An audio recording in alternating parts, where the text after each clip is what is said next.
যাই হোক, মন খারাপ করে থাকবেন না, সব ঠিক হয়ে যাবে। কিভাবে ঠিক হবে?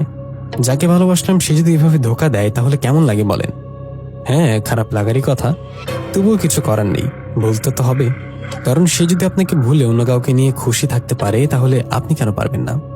ভালো তাকেই বাসা যায় যাকে মনে রাখে, তাকে, যাকে ভালোবাসার মর্ম বোঝানো যায়। ইসুফ ও সুমাইয়ের কথার মাঝে হঠাৎ সেখানে একটা মেয়ে চলে আসে। মেয়েটি এসে সুমাইকে উদ্দেশ্য করে বলে, আপনি কিছু মনে না করলে একটা কথা বলি। আমি তখন থেকে খেয়াল করছি আপনি আপনার পাশে তাকিয়ে কার সাথে যেন কথা বলছেন। এখানে তো কেউ নেই আপনি ছাড়া, আপনি কার সাথে কথা বলছেন? মেয়েটার কথায় সুমাইয়া বুদ্ধি করে বললেন, আমি ফোনে কথা বলছিলাম আপু, আপনি যান। কথাটা বলে সুমাইয়া সেখান থেকে উঠে বাড়ির দিকে যেতে লাগলেন।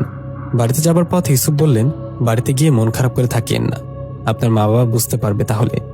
ইউসুফের কথায় সুমাইয়া বাড়িতে চলে গেলেন। আর বাড়িতে কাউকে কিছু বুঝতে না দিয়ে স্বাভাবিকভাবে থাকলেন। সেদিন রাতের ঘটনা, রাত 12টা কি 1টা হবে। সুমাইয়া বাগানে কি ইউসুফের উদ্দেশ্য করে বললেন, আপনি কি আছেন? থাকলে সামনে আসেন। সুমাইয়ের কথায় ইউসুফ সামনে এসে বললেন, আরে আপনি এত রাতে এখনো কেন ঘুমাননি? রাতের বেলা বাগানে আসছেন, কেউ দেখলে কি ভাববে বলতে পারেন? কে কি ভাববে ভাবুক, আমার তো ঘুম আসছে না, তাই ভাবলাম একটু হাঁটাহাঁটি করি। রাত্রেবেলা কোথায় হাঁটা চলাফেরা করবেন? এর থেকে রুমে গিয়ে শুয়ে থাকুন, ঘুম আসবে। আসছে না তো? আচ্ছা, আমার না একটা কথা মনে পড়ছিল, আপনাকে জিজ্ঞেস করবো ভাবছি কিন্তু জিজ্ঞেস করা হয়ে ওঠে না। আচ্ছা, আপনার রাজ্যে যান না? হঠাৎ এই কথা কেন? আপনার রাজ্য বুঝি খুব সুন্দর? হ্যাঁ, খুব সুন্দর। আমাকে দেখাবেন আপনার রাজ্যটা? না না, এটা সম্ভব না, আপনি যেন রুমে গিয়ে ঘুমান। আমার ছোট ইচ্ছাটা পূরণ করলেন না, মন খারাপ করলাম। আমি যদি আপনার জিএফ হতাম তাহলে কি না করতে পারতেন? কথাটা বলে মন খারাপ করে রুমে চলে গেলেন সুমাইয়া। রুমে গিয়ে কিছুক্ষণের মধ্যে ঘুমিয়ে পড়লেন।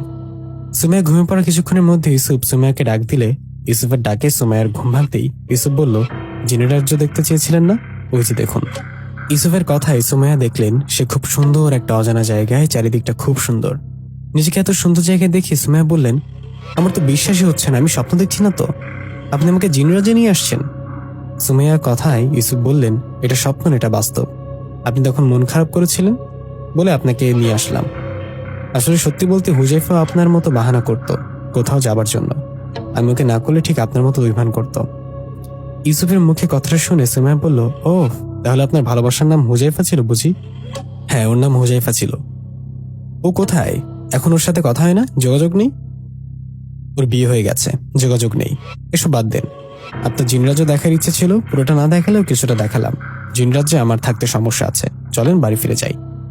কথাটা বলার পর সুমাইয়ার কিছু মনে নেই। ও যখন ঘুম ভেঙে যায় তখন দেখে সকাল হয়ে গেছে। সকাল হতে সুমাইয়ার মা বললেন, কি রে সুমাইয়া, রাতে দরজা খুলে ঘুমিয়েছিলি কেন? যদি চোর আসতো তখন কি হতো? মায়ের কথায় সুমাইয়া বুঝতে পারলেন ইউসুফ রাতে ওকে বাড়িতে রেখে গেছে। মায়ের কথায় সুমাইয়া বললেন, মনে ছিল না মা, হঠাৎ করে ঘুমিয়ে গিয়েছিলাম তো। কথাটা বলে ফ্রেশ হতে চলে গেলেন সুমাইয়া। এই ঘটনার ঠিক 3 দিন পর ইউসুফ সুমাইয়ার সাথে দেখা করায় সুমাইয়া ইউসুফকে বলে, তোমাকে একটা কথা বলার ছিল। কি কথা? আর আজ আপনি হঠাৎ আপনি থেকে তুমি বলছেন যে? কারণ আজকে আমার মনের কথা তোমাকে বলে দিব তাই।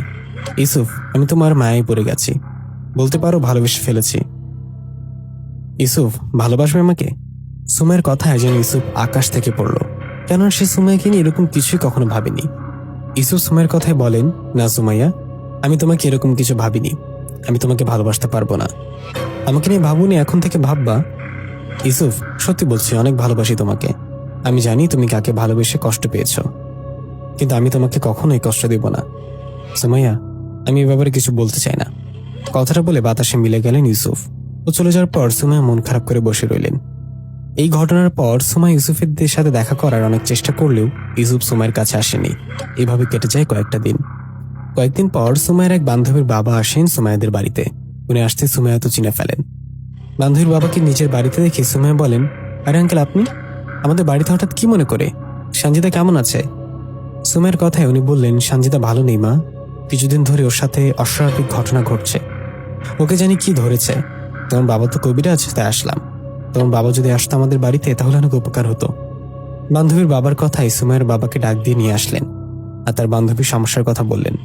সব শুনে সুমাইয়ের বাবা বললেন, ঠিক আছে, আপনি আজ চলে যান, আমি কালকে যাব আপনাদের বাড়িতে। আজকে রাতটা আপনার মেয়েকে চোখে চোখে রাখবেন। সুমাইয়ের বাবার কথায় ওর বান্ধবীর বাবা চলে গেলেন। বান্ধবীর বাবা চলে যাওয়ার পর সুমাইয়া ওর বাবাকে বললেন, আচ্ছা বাবা, একটা কথা বলি, তোমাকে সাহায্য করে যে জিনটা, তুমি জানি কি বলেছিলে নামটা? ইউসুফ। আচ্ছা, উনি কি চলে গেলেন?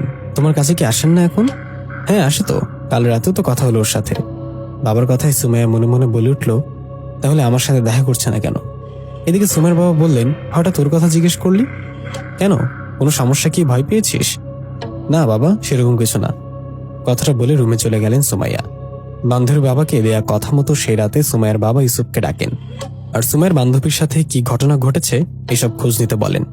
সব শুনে ইউসুফ কিছুক্ষণের মধ্যে খোঁজ নিয়ে এসে সুমাইয়ার বাবাকে বলেন, চাচা, আমার মনে হয় ওখানে না গেলেই ভালো হবে, কারণ ওখানে একটা ইফরিত জিনের উপস্থিতি আছে।